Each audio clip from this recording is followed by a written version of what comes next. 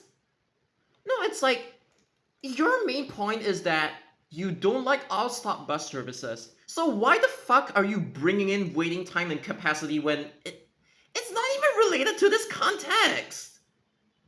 And the thing is, when bloggers try to get emotional over stuff, you know that they're just like trying hard to like, tackle the heartstrings of like I don't know what is that phrase.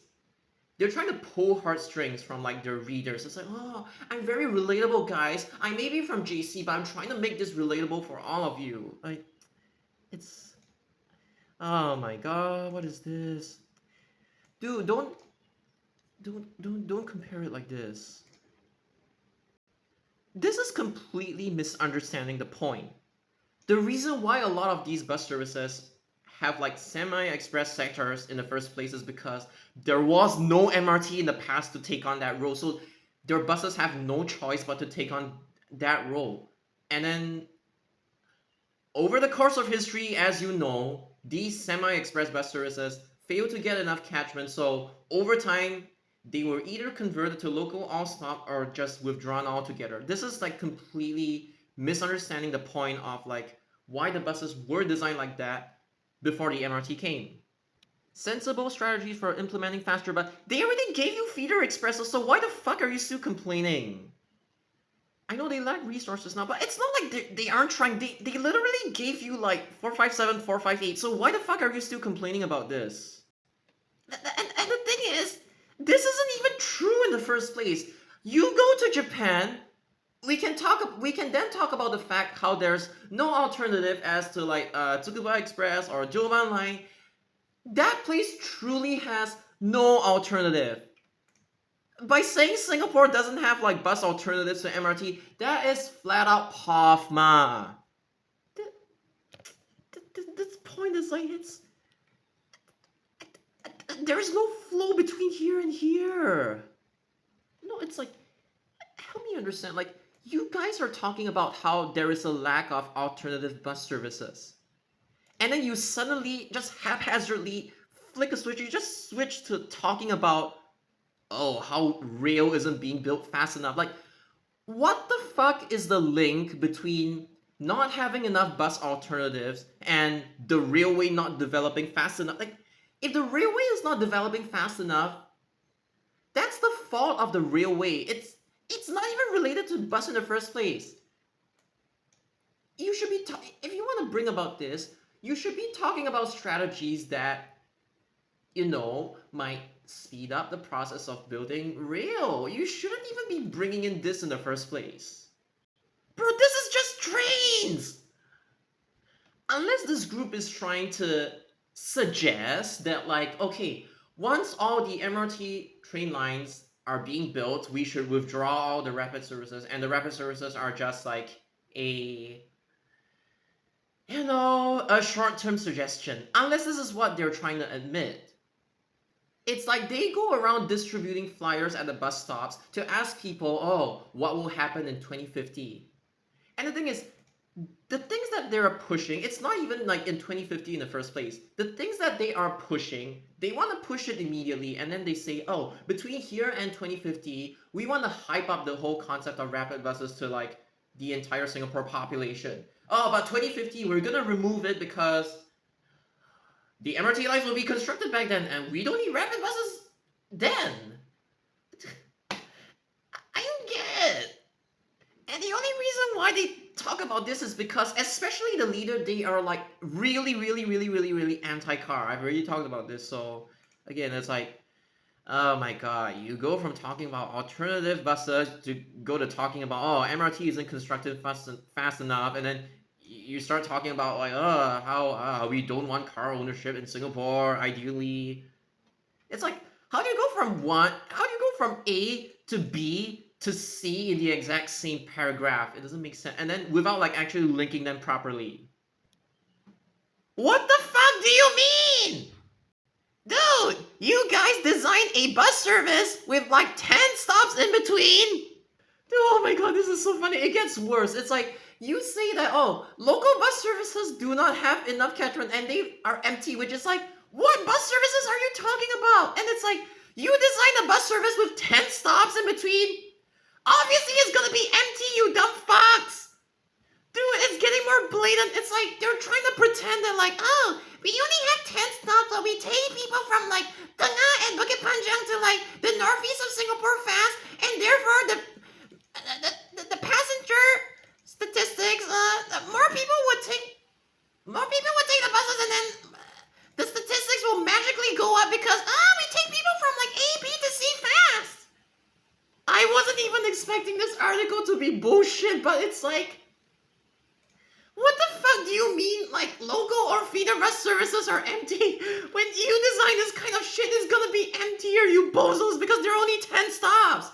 If a local also bus service is already empty in the first place, obviously this kind of skip stop bus service is gonna be emptier! Oh my god! Oh my god.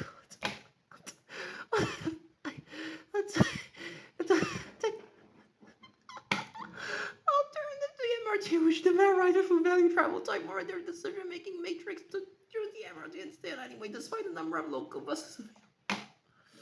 Oh my god.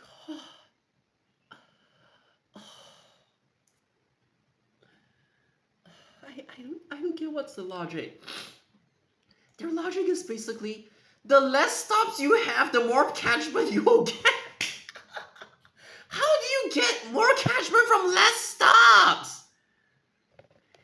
In past articles and online commentary introducing the concept of rapid buses to Singapore like Sonic the Hedgehog, I often describe them as a cost-effective means of expanding the benefits of MRT to areas without MRT.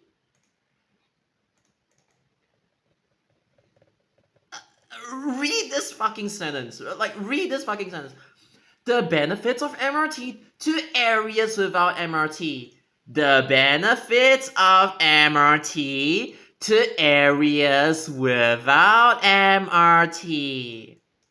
You didn't even call the areas that have no access to MRT in the first place, dumbass.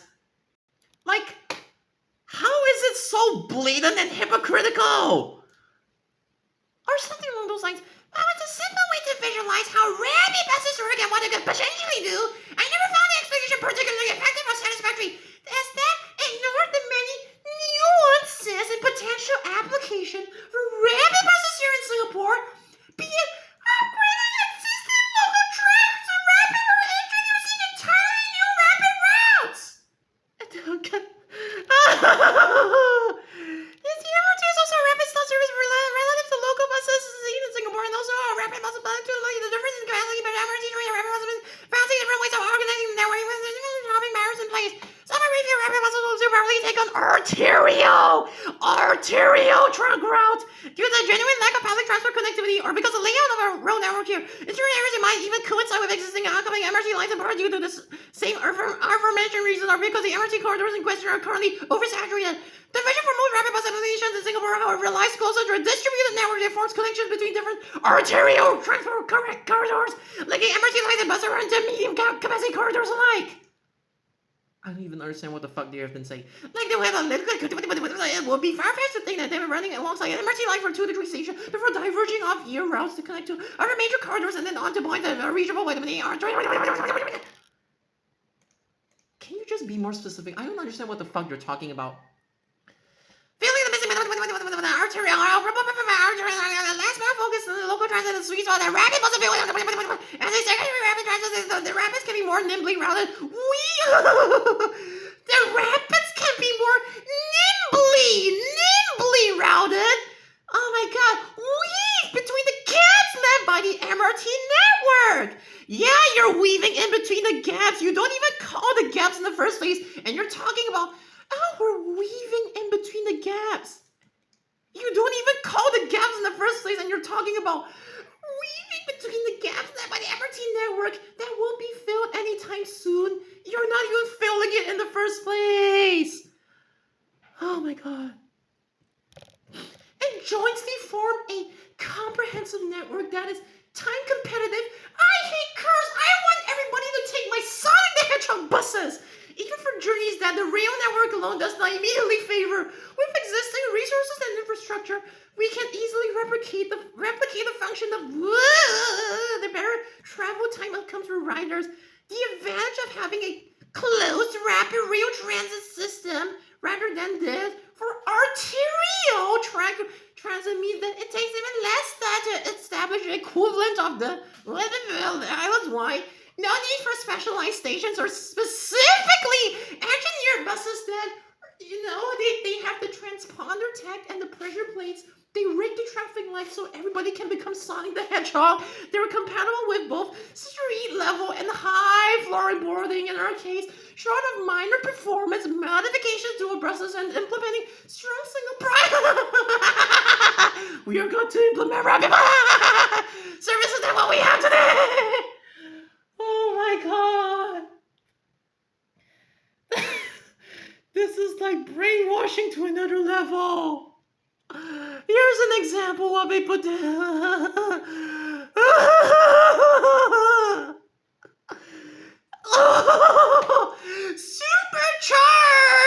I'm super shy, I'm supercharged by an express sector giving my average speed of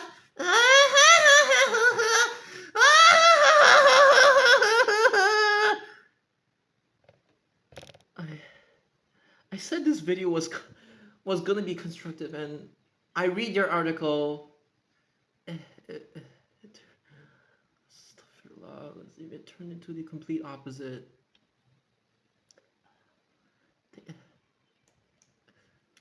The areas beyond the areas beyond the MRT's immediate reach. Yeah, these areas in between, dumbass. It's to serve as an equivalently quick.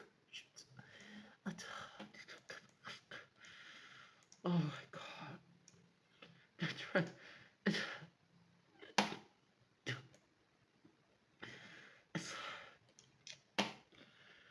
Oh my god. Fast orbitals.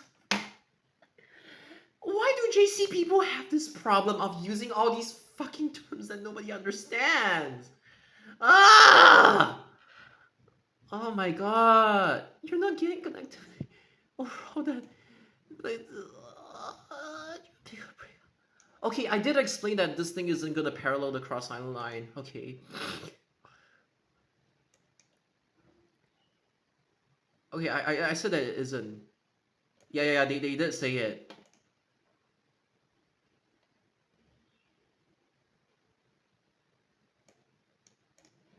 They are not gonna value it if it skips their fucking doorstep stops, dumbass! That's the value that Sonic the Hedgehog brings to the table.